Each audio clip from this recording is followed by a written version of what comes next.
L'Active Directory est une pièce angulaire d'un système d'information et il y a tout un tas de raisons qui font qu'il est ciblé par les attaquants. Donc du coup, on va évoquer la sécurité de l'Active Directory avec deux experts. Donc je vais vous présenter le premier expert qui est notre ami Doug Davis, qui est un Product Manager chez Sempris. C'est un expert sur les solutions qu'il a accompagné du début jusqu'à la fin sur une expérience de plus d'une vingtaine, voire 25 ans, je crois. Donc, du coup, il travaille chez Sempris, qui est un éditeur de logiciels, notamment Purple Knight ou Druid, Forest Druid. Je ne sais pas si certains d'entre vous connaissent, mais en tous les cas, vous devriez, en tous les cas, si vous avez ça dans vos SI. Et on va être aussi accompagné de Dave Schrader, qui est CEO de InCyber et qui a surtout un gros bagage d'expérience avec plus d'une vingtaine d'années dans la cybersécurité. Il a notamment plus d'une centaine de certifications différentes en cybersécurité, dont la CISSP, la CEH et autres.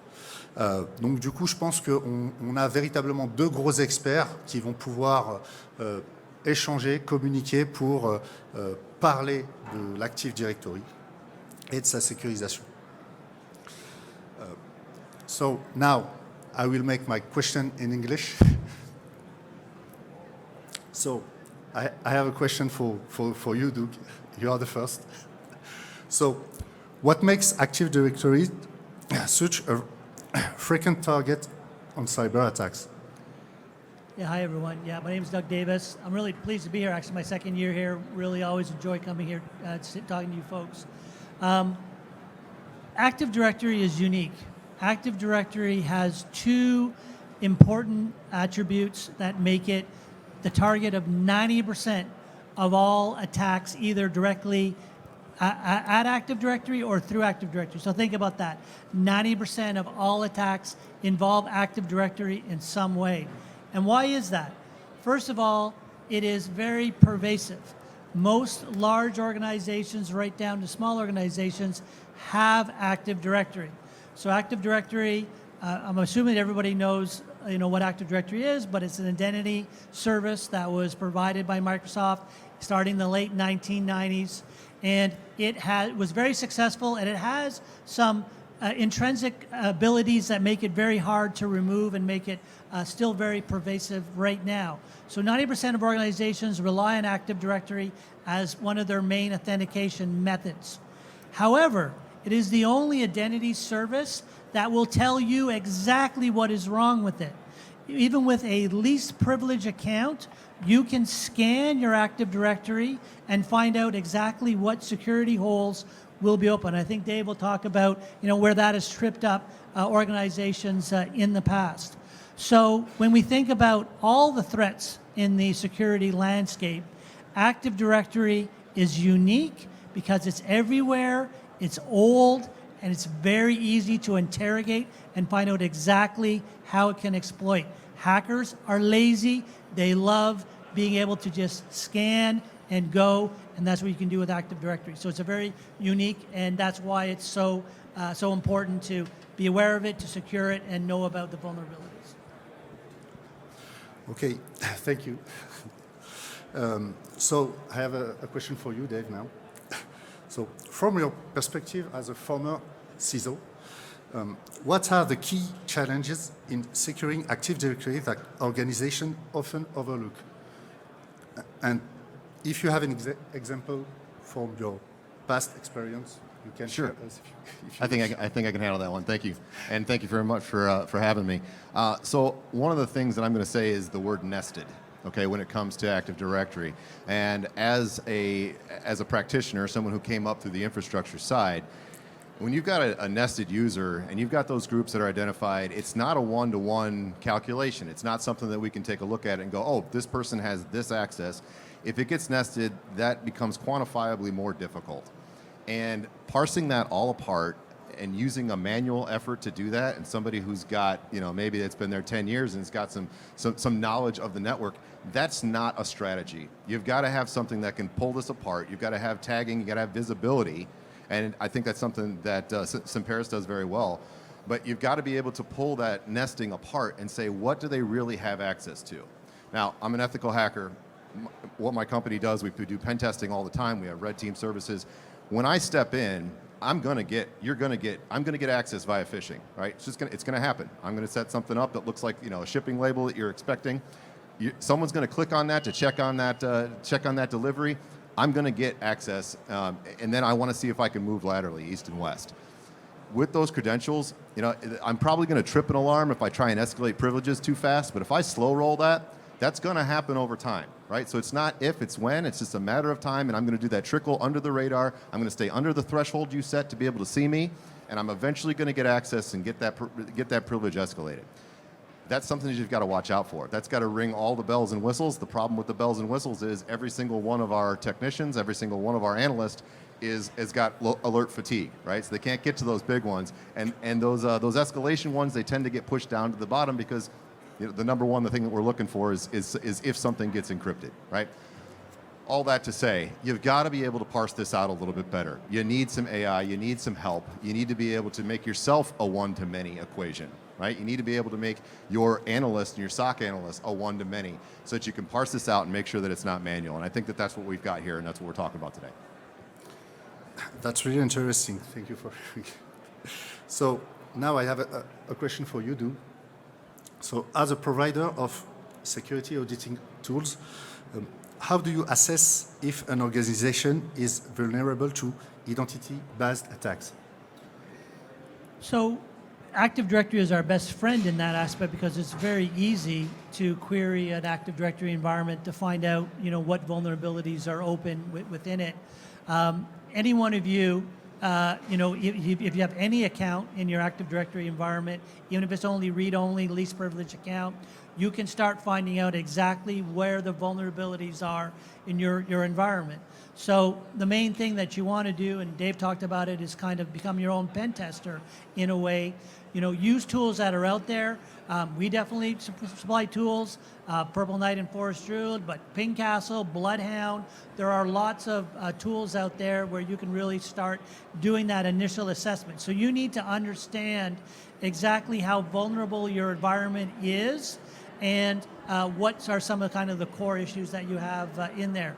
And like I say, you don't need to be an administrator to run these tools, and you don't need to really even be knowledgeable about all the various vulnerabilities, of which there is a lot. I don't know how many people have ever heard of the MITRE ATT&CK framework, or that's a huge documentation set, and it goes into acres and acres of depth.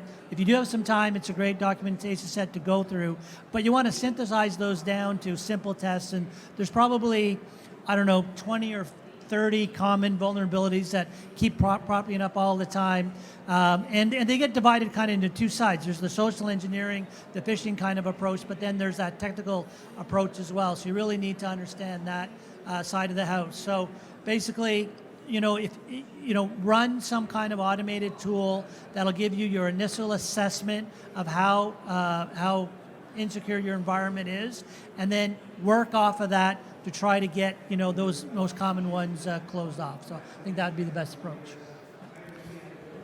Thank you. That's a valuable perspective. So now I have a question for you, Dave. So maybe two questions. So what strategies do you recommend for balancing cost and security when it comes to protecting identity infrastructure like Active Directory? And what is the most cost-effective way to assess the strength of identity security within Active Directory? So I'll take both of those separately. So, I think I'm a big proponent of testing, rehearsing, assessing, tabletop exercises, practice. Rehearsal. You want to make sure that you're doing these things over and over. You have to practice, I think I saw on the last presentation, an assumed breach mindset. You've got to have that. You've got to assume that someone's in there, that you need to get out of there. And identity, I can't overstate how important identity. I've always said the identity is the cornerstone of everything that we do. in cybersecurity. One, and I don't know how many of you have, I've got 11 different email addresses, right? Personal email addresses, 11 different, email accounts. I think we're fundamentally flawed on how we even register email addresses. In the commissioning and decommissioning process, we're going to get super technical on one of those answers because now we're talking about being able to spoof your email address, what your DMARC looks like, what your DNSSEC looks like. That's a nightmare for any for any admin that has ever had to take a look at that. Just going through the DMARC and understanding what CNAMEs you've got in place and how to parse those out.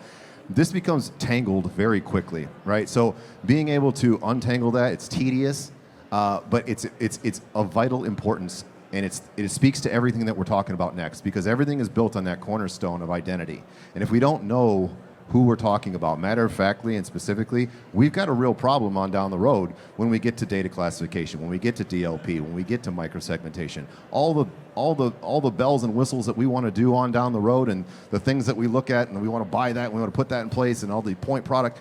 We can't do any of that if this isn't taken care of primarily, right? So you have to focus in on identity. You have to know exactly who's who in the zoo, because if you don't, you're in real trouble. We can't even do asset discovery. We can't get to the asset side of the house if we can't put that back into into an ownership perspective, and that's on the identity side. How do we go about that in a cost-effective manner?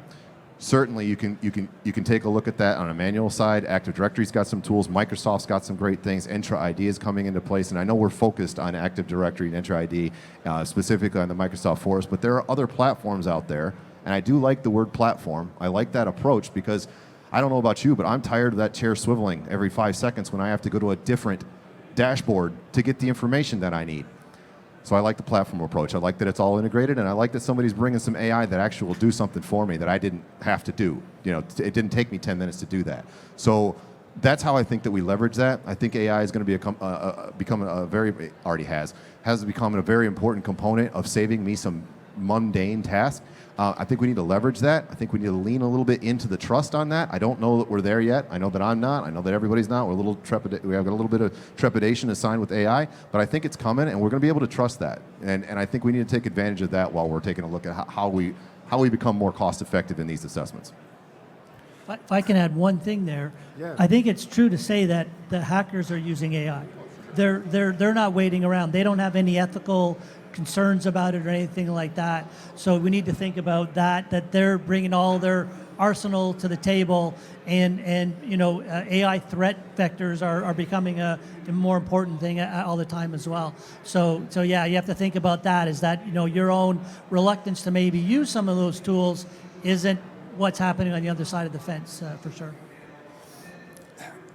Thank you very much.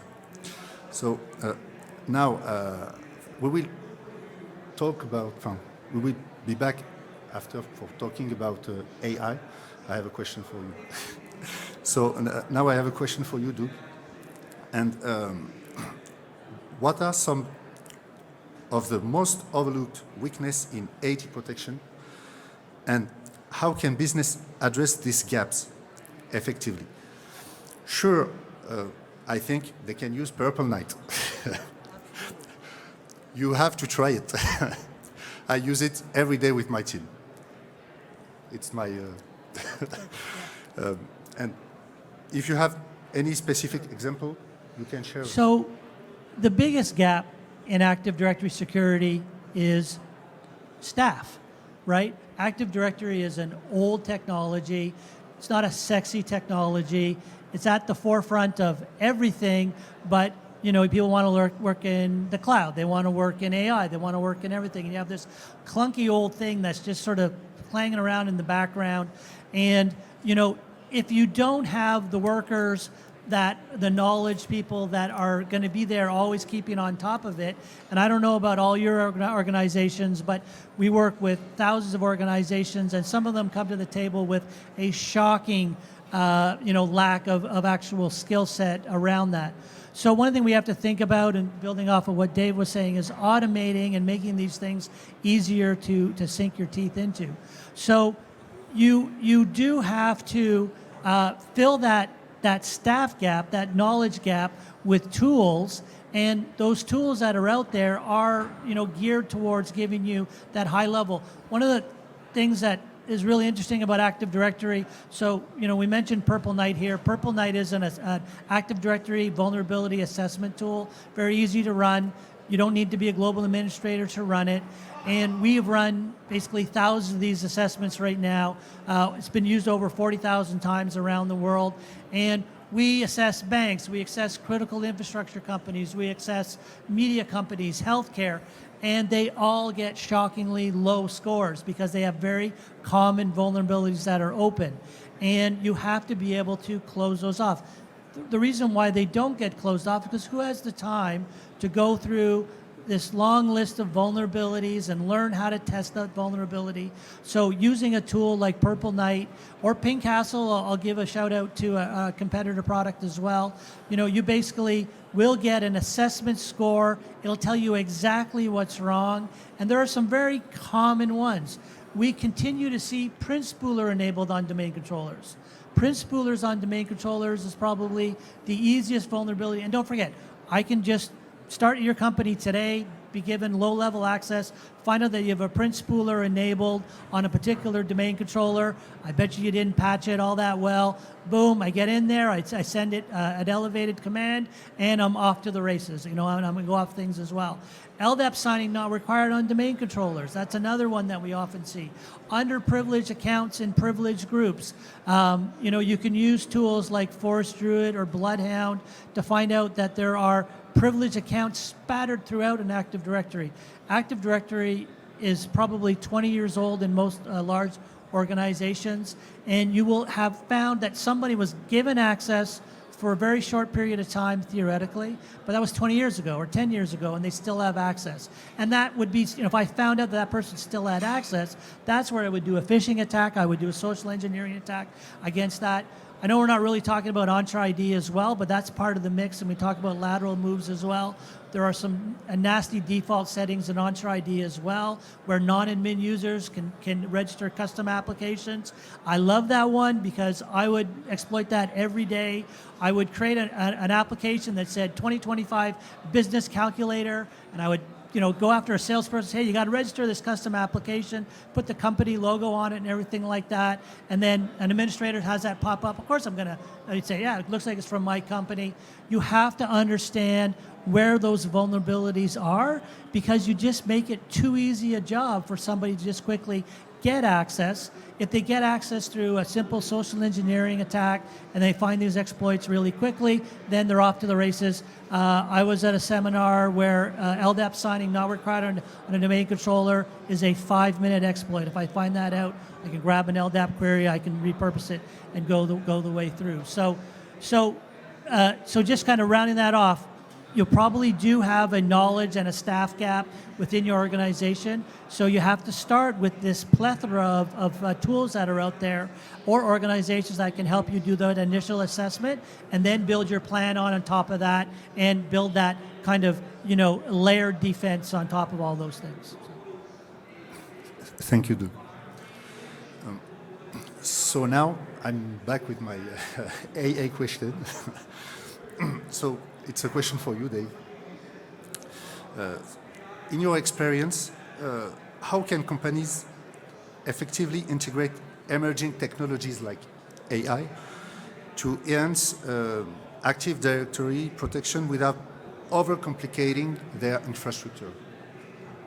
And Yeah, so I think we're going to be able to skip a few steps when it comes to AI. And I don't know how many of you can feel that, but if you can feel the complexity that we've kind of shared with you already, you feel that stress, you feel like we're 20 feet under the water and we're looking up and we're drowning and we can't get to the top fast enough to take a breath. Do you feel that with what we're conveying and how big of a problem Active Directory can be? I think with AI and some of the things that we're going to do, you hear shift left a lot, right? Shift left is SDLC and get. I'm going to talk about shift right for a second, and I want to talk about you need to understand where we're going with identity and why it's so important and what we need it for, and that's really to be able to protect the data. At the end of the day, we're talking about DLP and making sure that stays within our 4, makeshift walls, right? That we're trying to get to that endpoint. I think there's some things out there, especially AI tools that are already there that can help us with some of the tagging some of the things that we consider confidential. So it doesn't matter what the source is, and it doesn't really matter what ownership it has on the identity side. I still think we're going to be able to get to containment through some really emerging AI technology, and I'm still researching it, so I'm not going to put any names out there. But there's some really cool things happening with AI, and I think we're going to be able to skip a couple of those steps that I mentioned before when it comes to, this is the old school way of doing it. Create the account and then be able to put it in its group and put it in the right domain, and then from there you give it the access that it needs. Here's the things that come with it. Here's the OneDrive areas you can't get out of. All of that is kind of the basics, right? That's the 101 that we used to do. I think we're going to be able to get to a spot with AI where we can drop something in over here on the shift right side of the house, when we can protect things, and that DLP might be able to contain that a different way. And I'm excited about what that does. I'm excited about what that means for all that mundane and that stress and everything down at this end. I'm really excited about what that does with AI coming soon. And I think that there's some really great things on that. One of the things I know that we're going to talk about in other areas and that's happening on other stages is how we contain the LLM itself, how we contain the AI, and how we put governance around it. Those conversations are really important, but I don't want to put that underwater stress. Like we got to access that right now. We got to swim up. We got to get to that level real quick because, like you mentioned, Doug, our adversaries are already taking advantage of it. We're reacting. I think AI there's an opportunity for the good guys to get proactive, and I think that's what there's a big focus there. So as withdrawn as we are from, we're waiting for someone to give us the green light on OK or the green light on AI. Give yourself that green light. Take that chance and see what we can do. At least personally, maybe before you take it to your business, but at least personally research that and see what could be done. If I can add one thing there, because actually this is something that our company is thinking about, because we are trying to solve the problem of false alerting. False alerting makes us complacent. It basically makes us not worry about things.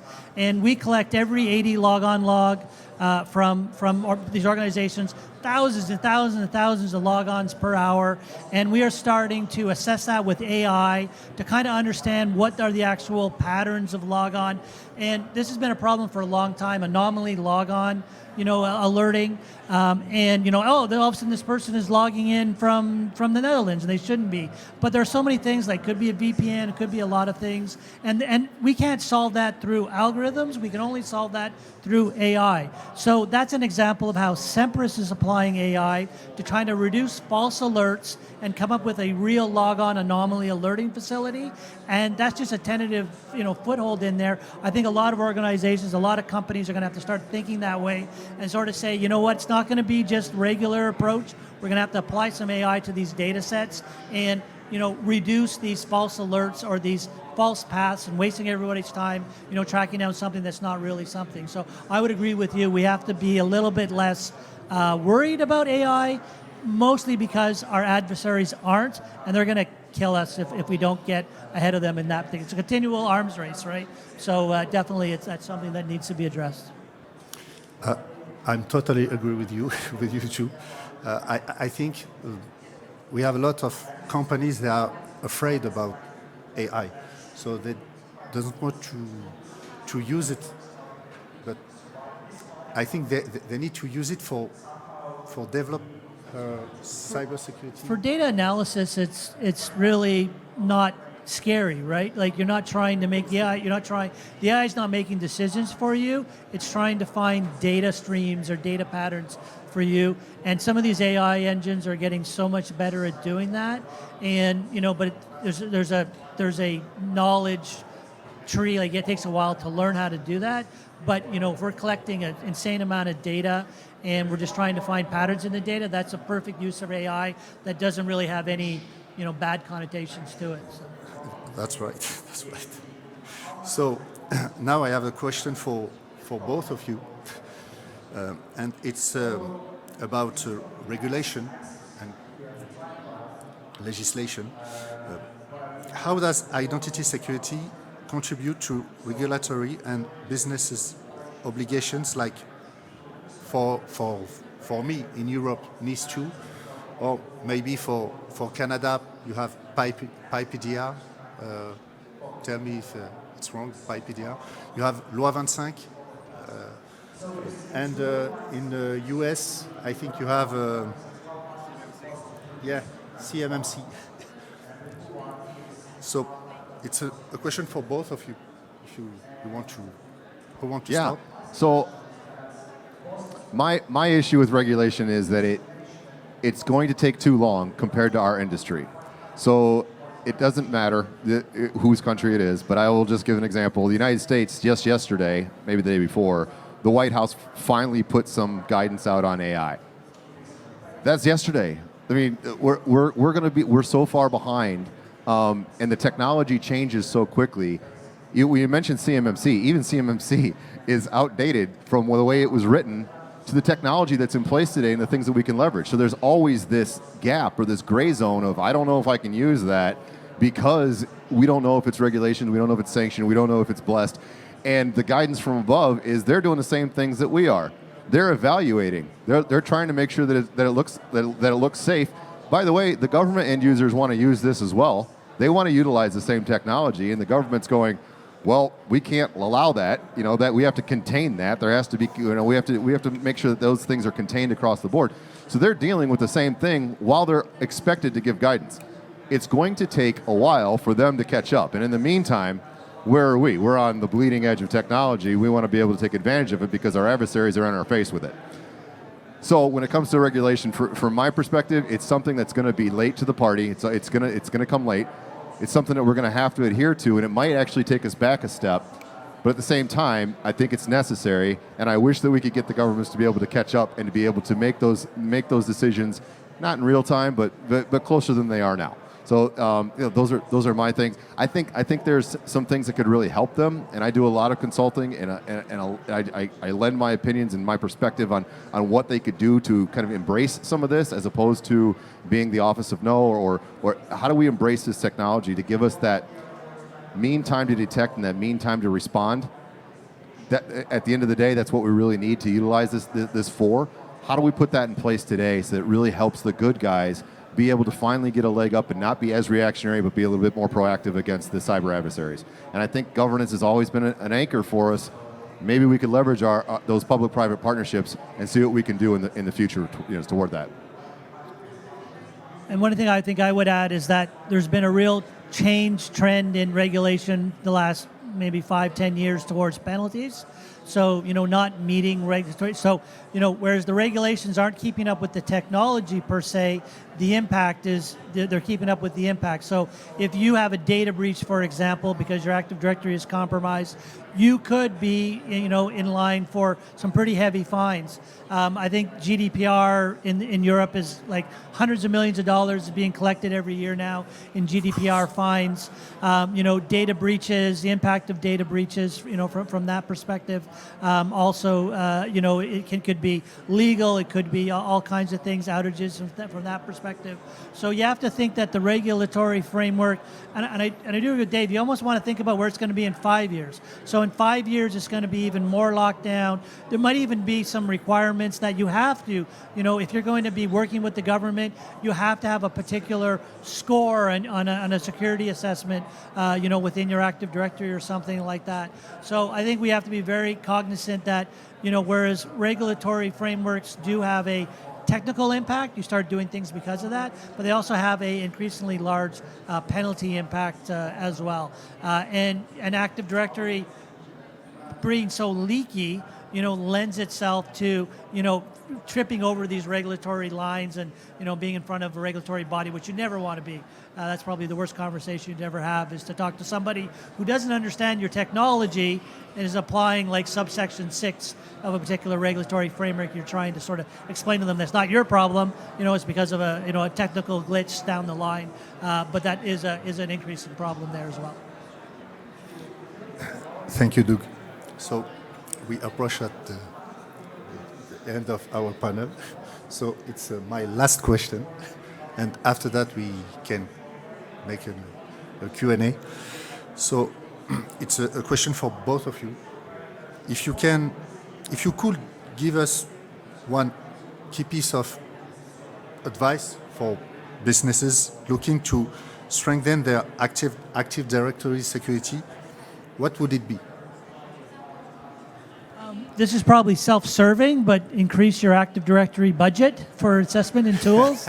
Or at least, talk to your managers, talk to your CISOs. CISOs are really important in this conversation, and say, yes, we have to get, network filtering tools, and yes, we have to get data, DLP tools, all that's important, but Active Directory needs to be somewhere in that layer pretty importantly. And I think one way to scare them is just set up a news alert for Active Directory ransomware attacks. You'll see like 3 a day. So I think that's the thing. If I have one takeaway here, take Active Directory seriously. Make sure that you are making it a priority within your IT infrastructure, and make sure that you're either hiring the right people or getting the right tools, because again, if it's the only door that people are coming in, it's probably the one you spend most time locking on. So that would be my assessment. That would be my main takeaway: is treat this seriously and make sure that your IT budget, takes that seriously as well. Yeah, and I would just say Active Directory, I'll put that all under the umbrella of identity, as a whole. Make sure that cornerstone has got your attention. Make sure that it's got the necessary resources that it needs. And then I think something that I would recommend keeping an eye on is the mashups. And there was one that was announced just this last week between CrowdStrike and Fortinet. Those are powerhouses, right? Those are giants that are working together, and they're coming up with ways to collaborate. That's a duet, right? I'd love to see a trio or a quartet. I'd like to see more of that happening. Best of breed, best in class technologies, Gartner upper right hand quadrant, right? Let's look at that mashup, and let's see how we as consumers can leverage some of that.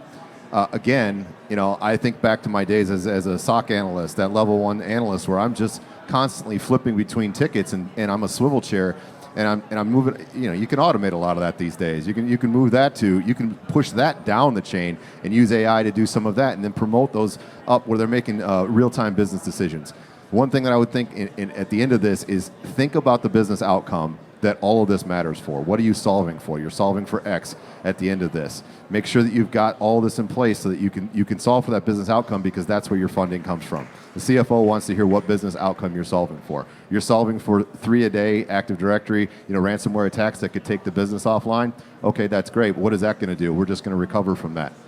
No, you're not. It's the time that kills. The time that you're offline is what kills the business and takes the logo off the side of the building. That conversation will get your CEO's attention. That'll get the board's attention. That'll get your CFO to open the checkbook, right? So to think about that. How long can you afford to be down? That's the only question that you have to answer. Take that to the board. Take that to your executives. Tell them, if we're down for 7 days, if we're down for 3 days, if we're down for 6 hours, we're going out of business. Whatever that formula is for you, there you go. That's the conversation that you need to have. Identity is the cornerstone of every single one of those conversations. Start there. Thank you, Dave. So I want to thank you for your intervention on this panel. And it was very interesting. And now, I would like to if we have still of time, maybe if you have, anyone have a question for... Okay, go. Please. For the last couple of years, going to different businesses, it takes about 25 minutes before I own Active Directory, and it's with basic tools and not something really pretty. Should it be time that we collectively say, okay, this is very old, this is very broken, and the priority should be to get the hell out of Dodge and move to something else, and try we try to do this and get the scope of Active Directory reduced a lot, so not everyone in the business has an Active Directory enabled account. It's something back there that we can protect with guard towers and guns and things like that, because there's so fewer assets in Active Directory. And wouldn't that approach be the one that we should? So I can tell you a story because that's very dear to my heart. So I was at Semperis for 2 years, from 2019 to 2021, and I saw Active Directory just being razed to the ground everywhere. And I joined a company that was doing Active Directory to Entra ID migration. They said, this is going to be a fantastic market. We're going to move everybody off Active Directory. It's horrible. Let's get them into Entra ID. You automatically get some security improvements there. Couldn't find a customer. I don't know what it is. I can't tell you exactly why, but it just is so, customers so far are so unwilling to discuss moving off of Active Directory. Microsoft's tried it for years. So I kind of gave up on that because I just didn't see that there was a market. I don't have the right answer, but I will tell you that I worked for this company for 9 months. We talked to tons of organizations. They said, yep, you're right, Active Directory is broken and it's really easy to get into, but the cost of moving to Active Directory to Entra ID is still too high. And if you think about it, that's a little bit of a crazy statement because the cost of getting the Active Directory torn down is getting higher and higher and higher. There needs to be some sort of inflection point or some tipping point where people do finally realize. And I came to the assessment that there was 2 reasons. One is Active Directory administrators are like the oldest administrators in the organization. They don't want to let go of their Active Directory, so there's that. And 2, the cost of migrating is still high enough that people are not doing it. So, And yeah. don't you think that Autopilot and Intune can be tools to get the ball rolling? Absolutely. So we did migrate a couple of large companies. One was a very large grocery chain in Europe, and moving to Entra ID only or Azure Active Directory back then solved so many of those problems. And then we took that to other organizations. I don't have the right answer, and I don't know if you've worked in that space as well, but we can't get people to give up Active Directory as much as we tell them they have to. Yeah, and I don't know the right answer. I've worked in that space, and all I will add is 2 schools of thought on that. One is the devil you know, and then the other one is in for a penny, in for a pound. So both of those, you're stagnant, you're stuck. You can't get that sold. You can't get an internal champion that will be able to help you. Say yes, let's get off. Let's move away from this platform. I think there's not much you can do with that. I think but I think introducing various ways you can get creative with identity.